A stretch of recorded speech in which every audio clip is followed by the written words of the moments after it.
باب ما جاء اذا اقیمت الصلاة ووجد احدکم الخلا فلیبدأ بالخلا. باب ان احادیث کے بیان میں جو آئے ہیں کہ جب نماز قائم اور محسوس کرے ایک تمہارا الخلا پیٹ کا باری پن یعنی پخانہ کی حاجت، فلیبدأ بالخلا، پہلے وہ دفتر خارجہ میں جائے، فارغ ہو کر وضو کرے اور نماز پڑھے. ٹھیک. یہاں دو مسئلے. ایک مسئلہ یہ ہے کہ ادھر اقامت ہو گئی، ادھر انسان کا پیٹ بھاری ہے، تو اگر وہ نماز پڑھے تو جائز ہے یا نہیں ہے؟ تو امام مالک فرماتے ہیں اگر پیٹ بھاری ہے اور جماعت میں شریک ہو جائے تو اس کی نماز جائز نہیں ہے.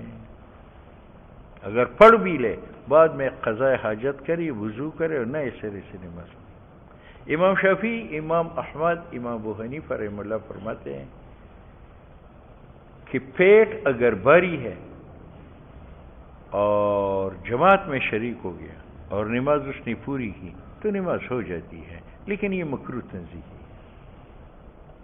مکروہ تنزیہی ایک مسئلہ ہے. دوسرا مسئلہ یہ ہے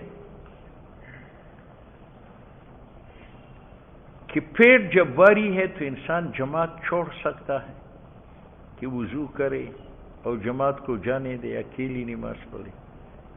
تو امام سے فرماتے ہیں کہ پیٹ بھاری ہونے کے درجات ہیں. اگر وہ اضطرار کے حالت میں پہنچ چکا ہے، روک نہیں سکتا، تو ایسی صورت میں جماعت کا چھوڑنا جائز ہے، آرام سے فارغ ہو جائے، وضو کرے.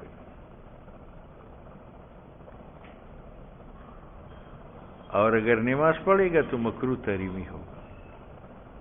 اور اگر پیٹ بھاری تھا لیکن اضطرار کی حالت میں نہیں ہے، بس جب ہوا گیٹ پر پہنچ جاتی ہے تو پاؤں ادھر ادھر کرتا ہے کہ نکل نہ جائے، لیکن نماز پوری کر سکتا ہے، تو اس صورت کے اندر جو ہے جماعت چھوڑ سکتا ہے.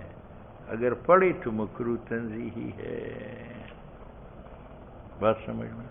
اور اگر پاخانہ اس کو تنگ نہ کرے، نماز کے دوران پاخانے کا تصور نہ ہو، سکون سے نماز پڑھتا ہے، پھر ترک جماعت جائز نہیں ہے. ترکی تو اضطرار کے حالت میں بھی جماعت چھوڑ سکتا ہے.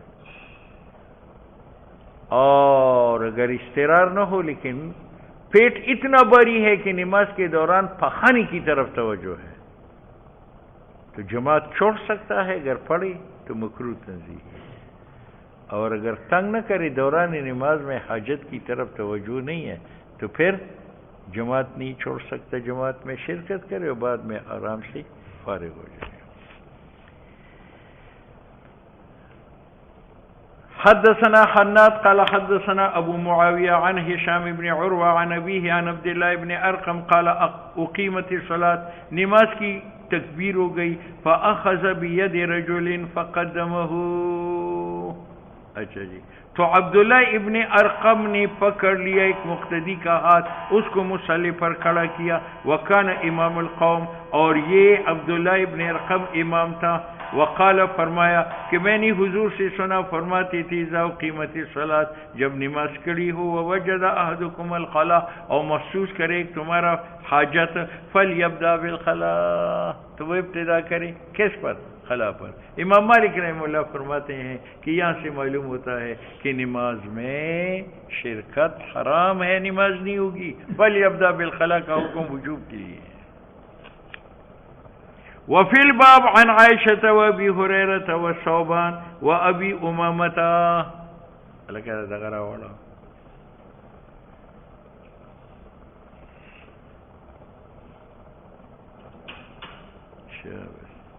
قال ابو عیسیٰ حدیث عبداللہ ابن ارقم حدیث حسن صحیح وہکذا روى مالک بن انس، یہ وہ امام مالک کا مذہب ہے. ویحیی بن سعید قطان وغیر واحد من الحفاظ عن ہشام بن عروہ نبی عن عبداللہ ابن ارقم وروى وهيب وغيره عن هشام بن عروة عن نبی عن رجل عن عبداللہ ابن ارقم. یہ قول غیر واحد من اصحاب النبی علیہ السلام والتابعین وبه يقول احمد واسحاق.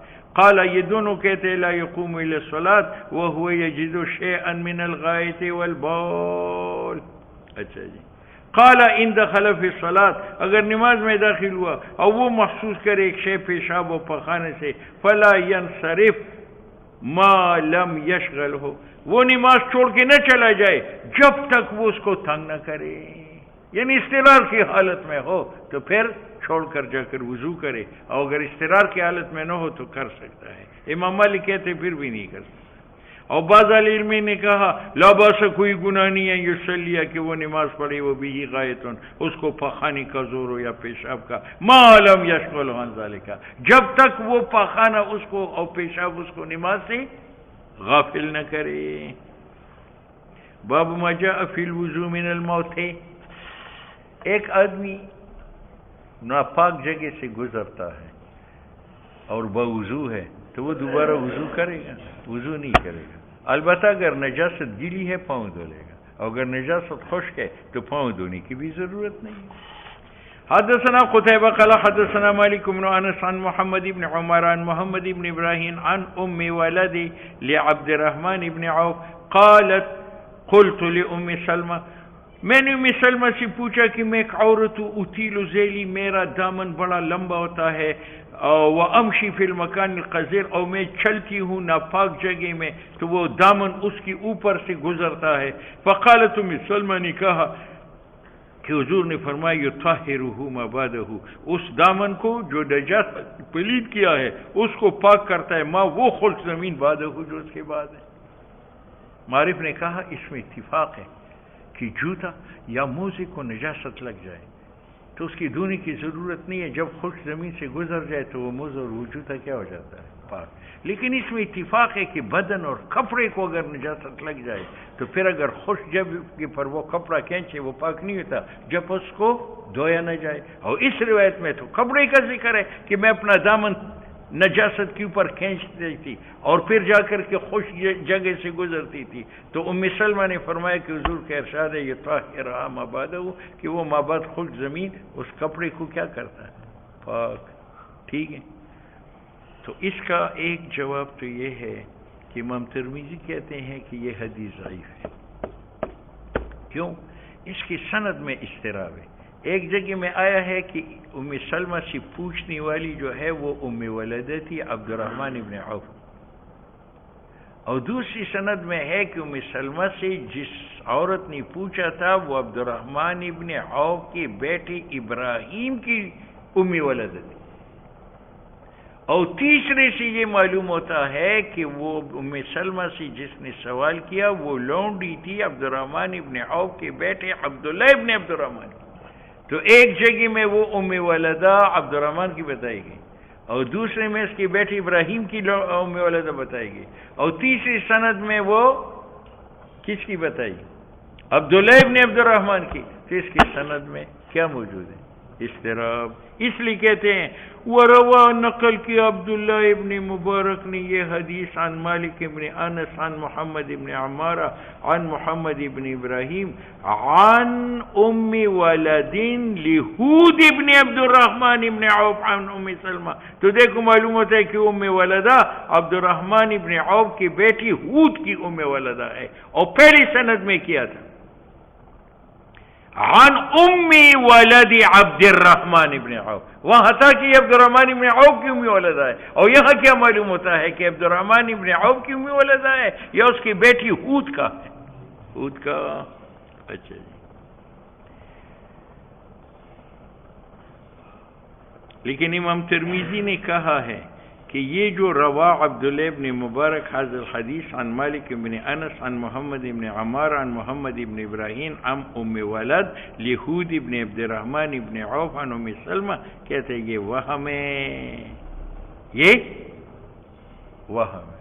تو چلو یہ اضطراب تو نکال دیا، لیکن اب بھی اضطراب ہے۔ پہلی سند میں آیا ہے کہ وہ ام ولد تھی عبد الرحمن کی، لیکن ایک تیسری سند میں آیا ہے کہ وہ ام ولدہ تھی عبد الرحمن کے بیٹے ابراہیم کے، اس لیے کہتے ہیں وَإِنَّمَا هُوَ عَنْ أُمِّ وَلَدٍ لِإِبْرَاهِيمِ ابن عبد الرحمن ابن عوف عن ام سلمہ۔ بات سمجھ میں آئی؟ تو گوئے کہ دو سند متضاد ہو گئے، پہلی سند کے اندر وہ ام ولدہ ہے عبد الرحمن ابن عوف کی، اور تیسری سند میں وہ ام ولدہ ہے ابراہیم کی جو عبد الرحمن ابن عوف کا بیٹا ہے۔ وفي الباب عن عبد الله بن مسعود قال كنا نصلي مع رسول الله صلی اللہ علیہ وسلم ولا نتوضأ من الموت، اور ہم وضو نہیں کرتے تھے اگر کپڑا اور بدن نجاست کو پامال کرتی تھی. معارف السنن نے لکھا ہے کہ اصل بات یہ ہے کہ کپڑے کو اور بدن کو اگر نجاست لگ جائے تو خشک زمین سے وہ پاک نہیں ہوتا، وہ دھونا پڑتا ہے، وہ دھونا. اور یہاں جو اس عورت نے کہا کہ میں نے دامن نجاست پر کھینچی، اس کا معنی ہے کہ وہ نجاست گیلی نہیں تھی، وہ خشک تھی. کیا تھی؟ خشک. دوسرا جواب یہ دیا ہے کہ وہ عورت انتہائی محتاط تھی، اس نے احتیاط کی بنا پر کہ میرا دامن تو لمبا ہوتا ہے، مجھے شک ہوتا ہے کہ کہیں نجاست نہ لگی ہو، تو میں سلمان اس کے شک دور کرنے کے لیے فرمایا کہ آخر بعد میں زمین پاک تھی، اس سے وہ پاک ہو جاتی ہے. تو یہ نجاست حقیقتا نہیں تھی بلکہ وہمان اور شکن تھی.